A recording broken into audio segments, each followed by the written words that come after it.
श्री अच्युताष्टकम्।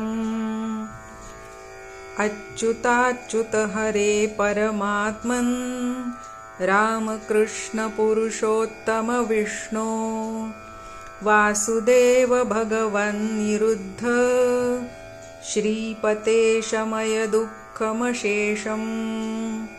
विश्वमङ्गल विभो जगदीश नन्दनन्दन नृसिंह नरेन्द्र मुक्तिदायक मुकुन्द मुरारे श्रीपते शमय दुःखमशेषम्।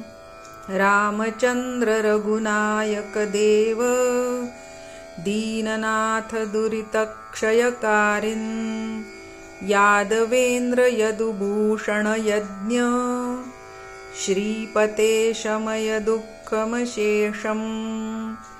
देवकी तनय दुःखदवाग्ने राधिकारमण रम्य सुमूर्ते दुःखमोचन दयार्णवनाथ श्रीपते शमय दुःखमशेषम्।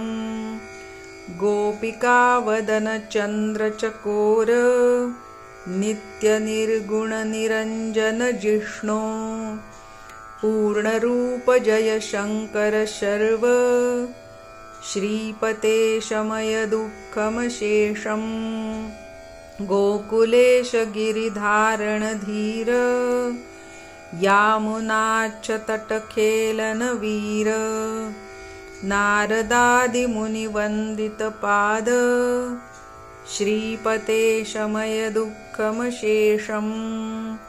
द्वारकाधिप दुरन्त गुणाब्धे प्राणनाथ परिपूर्ण भवारे ज्ञानगम्य गुणसागर ब्रह्मन् श्रीपते शमय दुःखमशेषम्। दुष्टनिर्दलन देवदयालो पद्मनाभधरणीधर धन्विन् रावणान्तक रमेश मुरारे श्रीपते शमय दुःखमशेषम्। अच्युताष्टकमिदं रमणीयं निर्मितं भवभयं विनिहन्तुं यः पठेद्विषयवृत्तिनिवृत्तिं जन्मदुःखमखिलं स जहाति। इति श्रीमच्छङ्कराचार्यविरचितम् अच्युताष्टकम्।